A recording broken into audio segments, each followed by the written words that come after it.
दोस्तों नमस्कार, स्वागत है आपका एडवांस एग्रीकल्चर यूट्यूब चैनल पर। दोस्तों आज की इस वीडियो के माध्यम से आपको बतलाने वाले हैं कपास की उन्नत खेती। कपास की खेती कब और कैसे करना चाहिए। गुलाबी सुंडी का प्रकोप देखने के लिए मिलता है और वनस्पतिक स्टेज पर पौधा प्रॉपर बढ़ावा नहीं ले पाता है।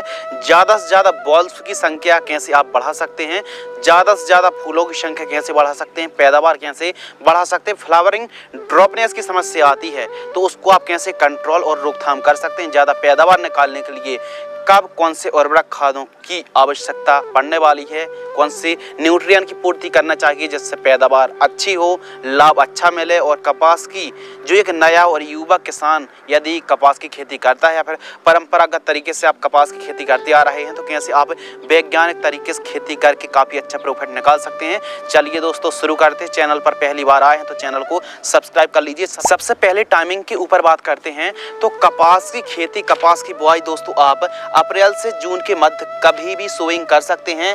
अंगेती बुआई के लिए 15 मार्च से 15 अप्रैल, पछेती बुआई के लिए 1 जून से 10 जून के मध्य बुआई कर देनी चाहिए। समय में अप्रैल मई महीने पर यदि आप बुआई करते हैं कपास की तो शानदार तरीके से बढ़वार देखने के लिए मिलती है।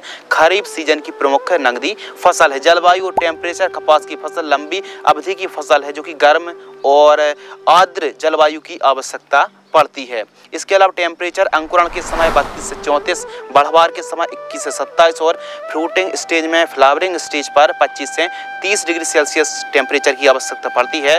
औसतन टेम्परेचर 25 से 38 डिग्री सेल्सियस टेम्परेचर की आवश्यकता पड़ती है। भूमि और खेत की तैयारी तो कपास की खेती सभी प्रकार की भूमि पर आप सोइंग कर सकते हैं, बुआई कर सकते हैं।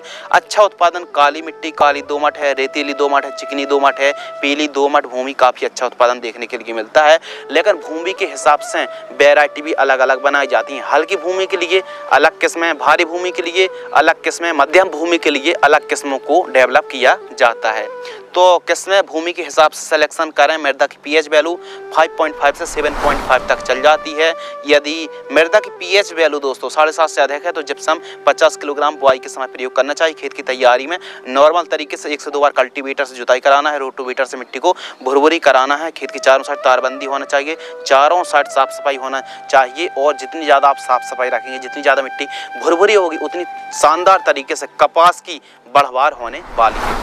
उन्नतशील किस्मों के ऊपर बात करते हैं तो कपास की सबसे अच्छा उत्पादन देने वाली किस्म के बारे में करते हैं। सबसे बढ़िया उत्पादन, क्योंकि भूमि के हिसाब से भी काफ़ी ज़्यादा डिपेंड किस्में करती हैं तो सही प्रकार की भूमि पर सभी राज्यों पर इन किस्मों को आप लगा सकते हैं। नंबर 1 वीटी कॉटन राशि की 773 के नाम से आती है, राशि सीड्स की 776 के नाम से आती है, राशि सीड्स की 650 और यूएस एग्री सीड्स की 51 वैरायटी आती है। इसके अलावा अजय की 555 वीटी कॉटन, राशि की 659 के नाम से आती है और राशि की एक और वैरायटी आती है 926 के नाम से। इसके अलावा निजी वीडियो सीड्स की भक्ति के नाम से आती है। इस वीडियो पर जो हमने आपको 5-6 किस्में राशि सीड्स की बतलाई हैं, क्योंकि राशि सीड्स की जो वैरायटी है दोस्तों वाकई काफ़ी अच्छा उत्पादन में से एक है, टॉप क्लास की राशि। तो अपनी जलवायु क्लाइमेट कंडीशन के हिसाब से इन किस्मों को यदि आप लगाते हैं तो यकीनन काफ़ी अच्छा उत्पादन देखने के लिए मिलने वाला। प्रति एकड़ सीड्स के ऊपर दोस्तों बात करते हैं तो 1 एकड़ में 800 से 900 ग्राम सीड्स की रिक्वायरमेंट पड़ने वाली है। सीड्स प्राइस के ऊपर बात करें तो 400 ग्राम सीड्स की कीमत 700 से 800 रुपये के आसपास देखने के लिए मिलती है। वेट तैयार के ऊपर दोस्तों बात करते हैं तो यदि आप कपास की खेती वेट विधि से खेती करते हैं तो काफ़ी अच्छी बढ़वार देखने के लिए मिलेंगी। ज़्यादा से ज़्यादा जड़ों का विकास होगा, एकदम स्वस्थ तरीके से वनस्पतिक ग्रोथ देखने के लिए मिलेगी। तो बेड मेकर या फिर बेड राइजर से बेड तैयार कराना। बेड से बेड की दूरी दोस्तों आपको 4 फीट रखनी है, बेड की चौड़ाई 2.5 फीट और बेड की ऊंचाई 1 फीट रखनी चाहिए, जो कि आप वीडियो पर देख रहे हैं। इस प्रकार बेड तैयार करानी चाहिए। इसके अलावा बेसल डोज के ऊपर दोस्तों बात करते हैं तो प्राइमरी न्यूट्रिएंट देने से जो खाद के नाम बतला रहे हैं, बुआई के समय बेड तैयार करते समय इन खादों का प्रयोग करना है। जानकारी प्रति एकड़ की दर से शेयर कर रहे हैं। 1 एकड़ में 43,560 स्क्वायर फीट होती हैं। तो बुआई के समय गोबर की खाद 3 trolley, SSP single super phosphate powder form वाली 50 किलोग्राम, डीएपी उर्वरक खाद 40 किलोग्राम और दीमक की समस्या भी है तो रीजेंट जीआर दानेदार इंसेक्टिसाइड 5 किलोग्राम, इन सभी को मिक्स करके जब आप खेत की तैयारी कर रहे हो, बेड तैयार कर रहे हो तो उस समय प्रति एकड़ की दर से इन खादों को देकर यदि दोस्तों आप बेड तैयार करते हैं, बुआई करते हैं तो काफ़ी अच्छी पौधा बढ़वार लेने वाला है। बीज उपचार के ऊपर बात करते हैं तो कपास का बीज उपचार करने से काफी अच्छा लाभ मिलता है। यदि आपको पता है कि आगे चल के विल्ट की समस्या आती, फलता फूलता पौधा सूख जाता, उखेटा रोग भी कहते हैं, विल्ट भी कहते हैं, उकठा रोग के नाम से भी जानते हैं, यह है बेल्ट, जो कि आप फोटो पर देख रहे हैं, पौधा एकदम सूख जाता है। तो भले आप हाइब्रिड वैरायटी को लगा रहे हैं, बीज उपचार करें ट्राइकोडर्मा से। 1 किलोग्राम बीजों को 5 ग्राम ट्राइकोडर्मा से बीज उपचार करने में शानदार तरीके से अंकुरण देखने के लिए मिलता है। बीज उपचार करने के बाद लगभग दोस्तों आपको 45 मिनट तक छांव में सुखाना है, उसके बाद आपको बुआई कर देनी चाहिए। मल्चिंग ड्रिप के ऊपर बात करते हैं तो ऑप्शनल है, मल्चिंग पेपर आप लगा सकते हैं। यदि लगा रहे हैं तो 25 से 30 माइक्रोन की लगा सकते हैं। वैसे कपास की फसल पर उतनी आवश्यकता ना के बराबर मल्चिंग पेपर की पड़ती है।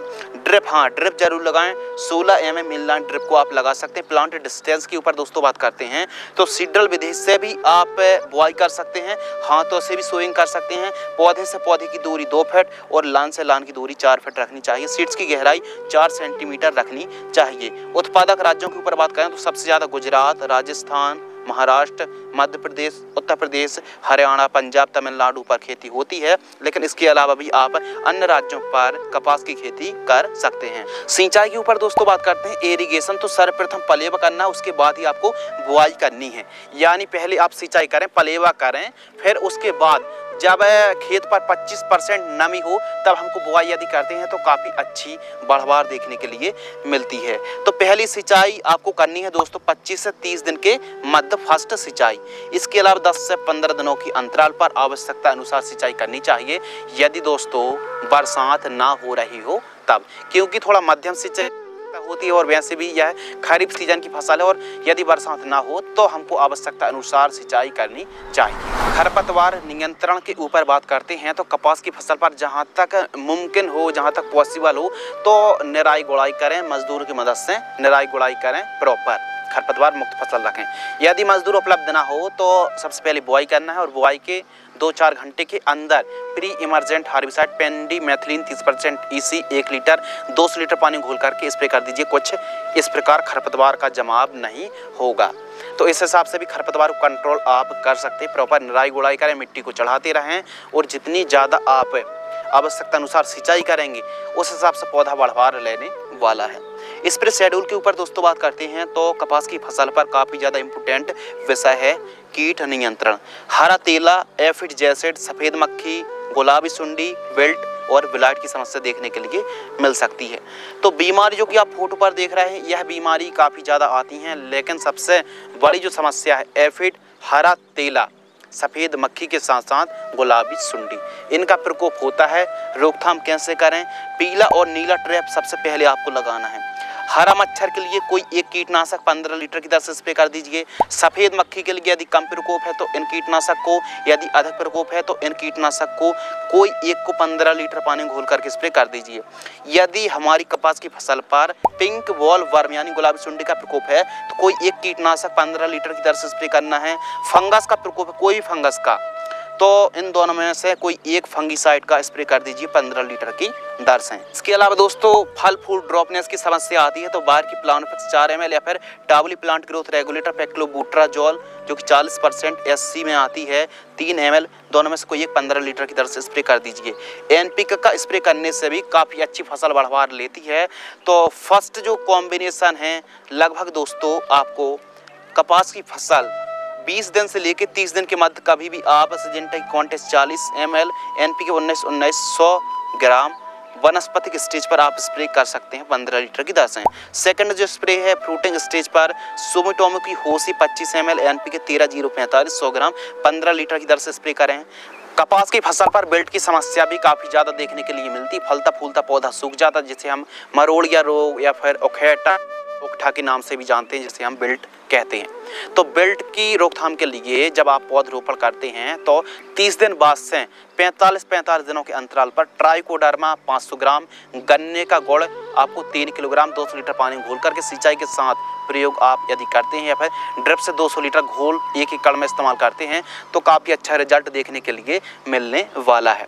इस हिसाब से भी दोस्तों आप कीटों का कंट्रोल कर सकते हैं। यदि बीमारी है तो उस हिसाब से आप स्प्रे ले सकते हैं या फिर इस हिसाब से भी आप स्प्रे कर सकते हैं आवश्यकता अनुसार। यदि दिनों के हिसाब से भी 15 लीटर की दर से आप स्प्रे कर सकते हैं। फर्स्ट स्प्रे 40 से 60 दिन की फसल होती है, सेकंड स्प्रे 70 से 80 दिन, थर्ड स्प्रे 100 से 110 दिन और फोर्थ स्प्रे 120 से 130 दिन की फसल होती है। तो 15 लीटर की दर से स्प्रे करेंगे तो बेहतरीन रिजल्ट देखने के लिए मिलेगा।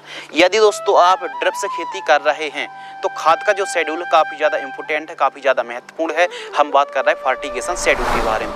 यदि आप ड्रिप से खेती कर रहे हैं तो फर्स्ट खाद 10 दिन से लेकर 60 दिन के मध्य इन खादों को एक दिन में एक खाद 5-5 दिनों के अंतराल पर प्रयोग करना है। सेकंड कॉम्बिनेशन 60 दिन से 90 दिन, तो जो 60 से 90 दिन का जो पीरियड्स है 5-5 दिनों के अंतराल पर एक दिन में एक खाद, फिर 5 दिन का अंतर रखिए। थर्ड खाद 95 दिन से लेकर 130 दिन का जो अंतर है लगभग 4 से 5-5 दिनों का अंतराल रखना चाहिए और एक दिन में एक खाद देनी चाहिए।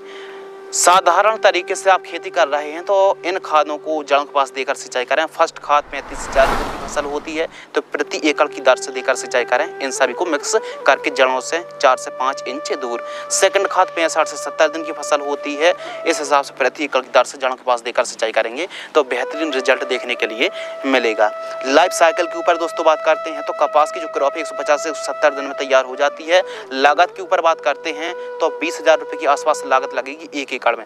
फर्स्ट हार्वेस्टिंग की ऊपर बात करते हैं तो 120 से 125 दिन के आसपास की यानी 4 महीने के आसपास की कपास की फसल होती है तो हार्वेस्टिंग के लिए यानी चुगाई के लिए तैयार हो जाती है। हार्वेस्टिंग के लिए उत्पादन के ऊपर बात करें तो 13 से 15 क्विंटल एक एकड़ में पैदावार होती। बाजार भाव 5,000 से 7,000 रुपये प्रति क्विंटल का रेट देखने के लिए मिलता है।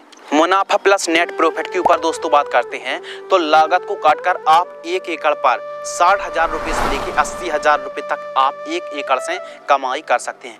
कपास की जो क्रॉप है कम लागत वाली फसल है और उतनी ज़्यादा आप केयर नहीं करनी पड़ती है, आसानी से यह फसल तैयार हो जाती है। लेकिन थोड़ा सा वैज्ञानिक तरीके से खेती करेंगे तो प्रॉफिट भी बढ़ेगा, उत्पादन भी बढ़ेगा, जिससे आमदनी भी बढ़ जाएगी। तो हमारे किसान भाई खरीफ सीजन पर कपास की खेती कर रहे हैं या फिर करने की सोच रहे हैं तो कपास की खेती करके काफ़ी अच्छा प्रॉफिट निकाल सकते हैं, सफलतापूर्वक उत्पादन निकाल सकते हैं। उम्मीद करते हैं दोस्तों इस वीडियो से आपको कुछ नया नॉलेजेबल इंटरेस्टिंग ज्ञानवर्धक सीखने के लिए जरूर मिला होगा। यदि आपको यह वीडियो पसंद आती है वीडियो को लाइक करें, चैनल को सब्सक्राइब करें। जय हिंद, वंदे मातरम।